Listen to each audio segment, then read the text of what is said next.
Hi, Mel here. I want to talk a little bit about what's just happened with Married at First Sight UK.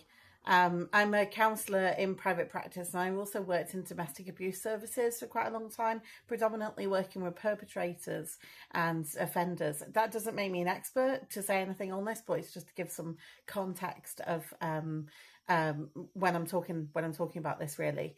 Married at First Sight is a guilty pleasure of mine. I've found it interesting to watch for the relationship dynamics, and I'll admit, yeah, it can be entertaining.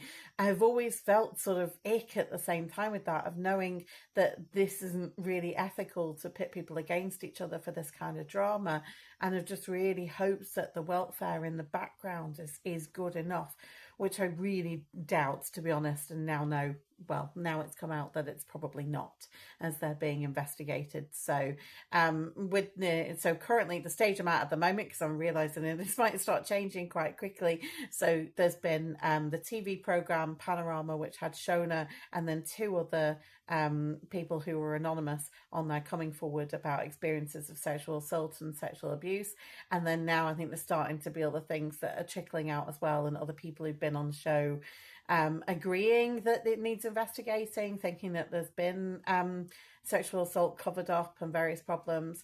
I think for me, watching Married at First Sight, like this, it's not a surprise at all, because what we were already seeing is a lot of controlling behaviours and a lot of emotional abuse already on the UK one and on the Australian one as well. So you know, and it wasn't a surprise when it was Shona and Bradley as well, because he was absolutely awful to her on the show. You know, when they got kicked off the show, we didn't actually know the context of what that was about until now, because of Shona coming forward. But it never seems like it was. It seemed like it was suitable at the time because of how he was treating her.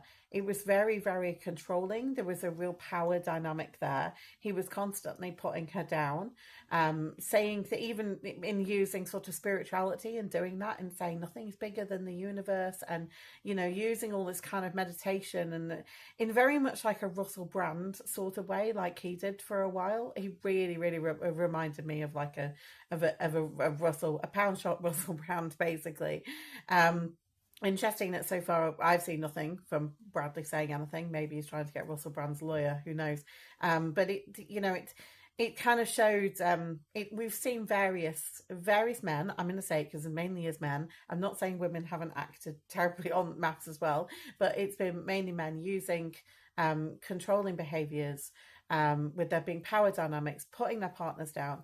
But also they're in this environment where, as people are saying at the moment, there is an expectation that they are married and that they'll share a bed together. They move, like, they're straight in together. And even if they decide to put up a pillow wall or something else, like, it's just not... It's such a lot, isn't it, to be like, you've just met this person, go and share a bed with them, like, you know. And this idea behind that of just being married, and that means to certain people ownership. That means there is a man that owns a woman. There is patriarchal stuff behind that, whether we like it or not. Like, that's the tradition of marriage. There could be religious connotations in that as well, of when you're married, then there's an ownership of some kind. And behind that, that can mean that you can't say no to certain things. One of the main things that I wanted to address in this, which came up, is all the time, and when if you work in domestic abuse, is the whole concept of why don't people speak up and why don't they leave?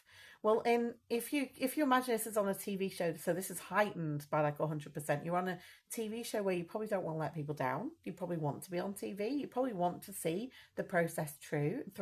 There's a lot of focus on massive trust the process as well, you know, and giving yourself over to it. So there is so much pressure.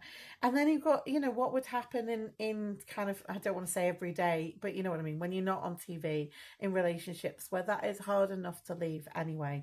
People can't leave because sometimes they've got nowhere to go. They're financially tied to the person, but also because it can be more dangerous to leave. So there's a book called In Control by Jane Monckton Smith. She talks about the 8-stage homicide timeline. This is connected to it. The book is more so about sort of the build-up of abuse and coercive control, but how it can actually end in somebody being very hurt or murdered. basically. So that's at the 8-stage. She's formulated an 8-stage homicide timeline from hundreds of real cases. And what it shows to highlight is all the kind of the steps along that way that can be used. It can almost be used like a risk assessment thing by professionals. But I think it's really useful for anyone to know, any counsellors or any professionals or anyone in this kind of line of work, because it helps you see that it's how serious it can potentially get, and how in usually all abusive relationships there is some form of coercive control at the basis of it, and that and gaslighting and emotional abuse, and that is the thing that stops people from leaving.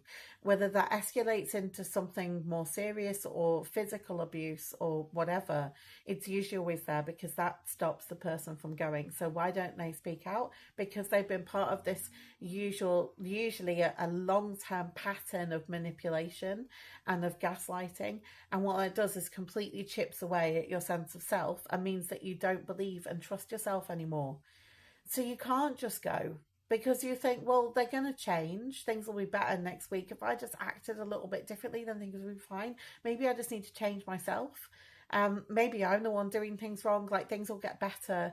And then especially if you bring that with the kind of very real barriers of if you haven't got the finances to leave, or you've got nowhere to go. And then if you're being on a TV show where you quite likely have producers and other people on the show trying to get you to stay in the show, because that's what they want, right? They probably want you to go. I always think when people try and leave, I wonder if the producers are desperately calling and trying to get them to come back.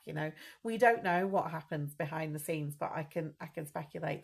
What we're seeing as well from so much filming is just the tip of the iceberg. And, it was bad enough to watch with Bradley and Shona from what we saw on TV, that I absolutely dread to think what else has happened. And I'm just, my heart goes out to everybody on MAFS put through this. And I feel very conflicted over it because of having watched it myself. And enjoyed it at times, but now knowing also it does need to be investigated. This needs to be talked about more.